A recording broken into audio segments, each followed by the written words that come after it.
કે વિસાવદર વાળી એટલે હું લઈ આવો તમારા ગોપાલને. એટલે આ ગોપાલ ઇટાલિયાને ગીસુદાનની જરૂર નથી. રાજુ કરપડા જેવા 25 જણા બીજા પાર્ટી છે. આવા 25 જણા સૈનિકો બીજા પાર્ટીમાં છે કે ઈશારે દરિયામાં કૂદી પડે આવા લોકોની ફોજ તૈયાર થઈ છે. મોરબીના ધારાસભ્ય જે કાંતિ અમૃતિયા છે તેમણે વિસાવદરના ધારાસભ્ય ગોપાલ ઇટાલિયાને ચેલેન્જ ફેંકી અને પછી કહ્યું કે ચાલો તમે પણ રાજીનામું આપી દો, હવે આપણે જોઈ લઈએ કે અહીંયા કોણ જીતે છે. અને પછી એક સિલસિલો બની ગયો. અંદરખાને ઘણા બધા લોકો પણ એવું કહી રહ્યા છે કે ચાલો જોઈ લઈએ અહીંયા ચૂંટણી થાય છે તો કેમાં કેટલું પાણી છે. અને એ પછી ક્યાંક હવે એક હુંકાર સામે આવ્યું છે. આમ આદમી પાર્ટીના જે યુવા નેતા રાજુ કરપડા છે તેમણે એવું કહી દીધું છે કાંતિ અમૃતિયાને કે તમે નાની નાની ચેલેન્જની અંદર, નાની નાની વાતની અંદર ઈસુદાન ગઢવી કે ગોપાલ ઇટાલિયાને હેરાન કરવાનું બંધ કરો, એમને ચેલેન્જ ફેંકવાનું બંધ કરો, કારણ કે અહીંયા રાજુ કરપડા જેવા 25 કાર્યકર્તાઓ તૈયાર છે. નમસ્કાર, આપ જોઈ રહ્યા છો નિર્ભય ન્યૂઝ અને હું છું આપની સાથે રિદ્ધિ. ગુજરાતની અંદર આમ આદમી પાર્ટીએ જે વિસાવદર બેઠક જીતી અને એ પછી ક્યાંક ને ક્યાંક આમ આદમી પાર્ટીના તમામ કાર્યકર્તાઓ, તમામ યુવા નેતાઓમાં ક્યાંક જોમ અને જુસ્સો વધી ગયો છે. અને બધી જ જગ્યા ઉપર અત્યારે એક જ વાત થઈ રહી છે કે હવે જો ગુજરાતની અંદર કામ ન થયા અને કોઈ ચેલેન્જ ફેંકી તો હવે તો વિસાવદરવાળી કરવાની બને જ છે. અને અત્યારે બધી જ જગ્યા ઉપર આ જ ચર્ચા થઈ રહી છે કે જો તમારે કંઈ ના કરવું હોય તો આપણે વિસાવદરવાળી કરી નાખીએ. અને એ જ દરમિયાન હવે જ્યારે કાંતિ અમૃતિયાએ ગોપાલ ઇટાલિયાને ચેલેન્જ ફેંકી અને કહી દીધું કે આવી જાય તમ તારે અહીંયા અને આપણે હવે અહીંયા પેટા ચૂંટણી કરીને બતાવીએ, સામે હું તમને 2 કરોડ રૂપિયા આપીશ, જો તમે મારી ચેલેન્જ સ્વીકાર કરશો તો લડવા માટે હું પૈસા આપીશ. અને પછી ક્યાંક ને ક્યાંક વાયુ વેગે આખી વાત પ્રસરી. અલગ અલગ ભાજપના નેતાઓ પણ ગોપાલ ઇટાલિયાને ચેલેન્જ કરતા આવ્યા સામે.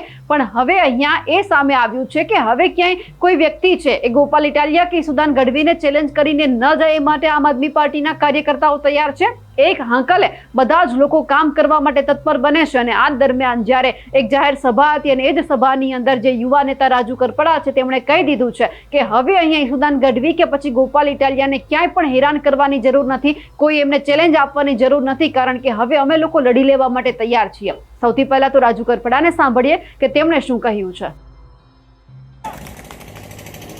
મોરે મોરો ભાજપ વાળા અરે દેવા દો, ભાજપ વાળા અરે દેવાનો છે. ઓલા ભાઈ મોરબી વાળાએ 2 દીથી ઉપાડો લીધો છે. મેં આજે વિનંતી અહીંયાથી મીડિયાના મિત્રો છે ને વિનંતી કરું છું કે મોરબી વાળા ભાઈને મગજની દવા લેજો, કાંઈક માનસિક તકલીફ થઈ ગઈ છે. અહીંયા થોડી વાર થાય તો એ કે હું રાજીનામું દઈ દઉં, ગોપાલભાઈ લડવા આવે. હવે એના મતદારોએ કહ્યું કે અહીંયા અમે વિસાવદર વાળી કરશું તો એમાં ગુસ્સે ભરાઈ ગયા કે વિસાવદર વાળી એટલે હું લઈ આવો તમારા ગોપાલને. એટલે આ ગોપાલ ઇટાલિયાને ગીસુદાનની જરૂર નથી. રાજુ કરપડા જેવા 25 જણા બીજા પાર્ટી છે. આવા 25 જણા સૈનિકો બીજા પાર્ટીમાં છે કે ઈશારે દરિયામાં કૂદી પડે આવા લોકોની ફોજ તૈયાર થઈ છે. એટલે કોઈ એવું માનતું હોય. બીજી વાત, પછી કઈક એમને નિવેદન પાછું ફેરવું, પછી કે હવે ગોપાલભાઈ રાજીનામું આપે તો હું આપું. હું કહું છું કે નરેન્દ્રભાઈ મોદી રાજીનામું આપે, ગોપાલભાઈ આપી દે. અમે વિનંતી કરીએ ઈસુદાનભાઈ ગઢવીને, ગોપાલભાઈ ઇટાલિયાને કે આ લોકોને હવે સાહેબ તમારે જવાબ દેવાની જરૂર નથી. આમના માટે ગુજરાત પૂરતી લડાઈ તો અમે લોકો આ સૈનિકો સાથે રાખીને લડી રહીશું. બધા સહમત છો?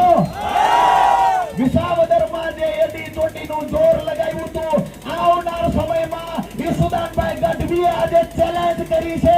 CR પાટીલમાં તાકાત હોય, મુખ્યમંત્રીમાં તાકાત હોય તો ગુજરાતની 161 સીટ ઉપર ચૂંટણી લાવે આમ આદમી પાર્ટી સરકાર બનાવવા તૈયાર.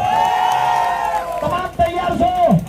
એડી ચોટીનું જોર લગાવશું, ગરીબો માટે લડશું, ખેડૂતો માટે લડશું, લોકશાહી બચાવવા માટે લડશું, મારા અને તમારા બાળકો માટે લડશું. હા કે ના?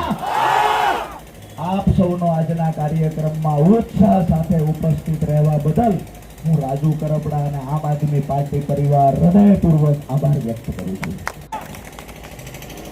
મોરે મોરો ભાજપ વાળા અરે દેવા દો, ભાજપ વાળા અરે દેવાનો છે. ઓલા ભાઈ મોરબી વાળાએ 2 દીથી ઉપાડો લીધો છે. મેં આજે વિનંતી અહીંયાથી મીડિયાના મિત્રો છે ને વિનંતી કરું છું કે મોરબી વાળા ભાઈને મગજની દવા લેજો, કાંઈક માનસિક તકલીફ થઈ ગઈ છે. અહીંયા થોડી વાર થાય તો એ કે હું રાજીનામું દઈ દઉં, ગોપાલભાઈ લડવા આવે. હવે એના મતદારોએ કહ્યું કે અહીંયા અમે વિસાવદર વાળી કરશું, તો એમાં ગુસ્સે ભરાઈ ગયા. એ કે વિસાવદર વાળી એટલે હું લઈ આવો તમારા ગોપાલને. એટલે આ ગોપાલ ઇટાલિયાને ગીસુદાનની જરૂર નથી. રાજુ કરપડા જેવા 25 જણા બીજા પાર્ટી છે. આવા 25 જણા સૈનિકો બીજા પાર્ટીમાં છે કે ઈશારે દરિયામાં કૂદી પડે આવા લોકોની ફોજ તૈયાર થઈ છે. એટલે કોઈ એવું માનતું હોય. બીજી વાત, પછી કઈક એમને નિવેદન પાછું ફેરવું, પછી કે હવે ગોપાલભાઈ રાજીનામું આપે તો હું આપું. હું કહું છું કે નરેન્દ્રભાઈ મોદી રાજીનામું આપે, ગોપાલભાઈ આપી દે. અમે વિનંતી કરીએ ઈશુદાનભાઈ ગઢવીને, ગોપાલભાઈ ઇટાલિયાને કે આ લોકોને હવે સાહેબ તમારે જવાબ દેવાની જરૂર નથી. આમના માટે ગુજરાત પૂરતી લડાઈ તો અમે લોકો આ સૈનિકો સાથે રાખીને લડી લઈશું. બધા સહમત છો? વિસાવદરમાં જે એડી ચોટીનું જોર લગાવ્યું હતું, આવનાર સમયમાં ઈશુદાનભાઈ ગઢવીએ આજે ચેલેન્જ કરી છે. CR પાટીલમાં તાકાત હોય, મુખ્યમંત્રીમાં તાકાત હોય તો ગુજરાતની 161 સીટ ઉપર ચૂંટણી લાવે આમ આદમી પાર્ટી સરકાર બનાવવા તૈયાર.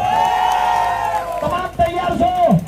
એડી ચોટીનું જોર લગાવશું, ગરીબો માટે લડશું, ખેડૂતો માટે લડશું, લોકશાહી બચાવવા માટે લડશું, મારા અને તમારા બાળકો માટે લડશું. હા કે ના? આપ સૌનો આજના કાર્યક્રમમાં ઉત્સાહ સાથે ઉપસ્થિત રહેવા બદલ હું રાજુ કરપડા અને આમ આદમી પાર્ટી પરિવાર હૃદયપૂર્વક આભાર વ્યક્ત કરું છું. આ સાથે જ રાજુ કરપડાએ ઈશુદાન ગઢવી જ્યારે બાજુમાં ઉભા હતા ત્યારે એ પણ કહી દીધું છે કે હવે જે ઈશુદાન ગઢવીએ ચેલેન્જ આપી છે કે CR પાટીલમાં દમ હોય તો પેટા ચૂંટણી કરીને અલગ અલગ જગ્યાએ બતાવે, અમે લોકો લડવા માટે પણ તૈયાર છીએ. તેમને લઈને આપ શું માનો છો કમેન્ટ કરીને ચોક્કસથી જણાવજો. સાથે જ અમારી નિર્ભય ન્યૂઝ ચેનલને લાઇક, શેર અને સબસ્ક્રાઇબ કરવાનું ભૂલશો નહીં. નમસ્કાર.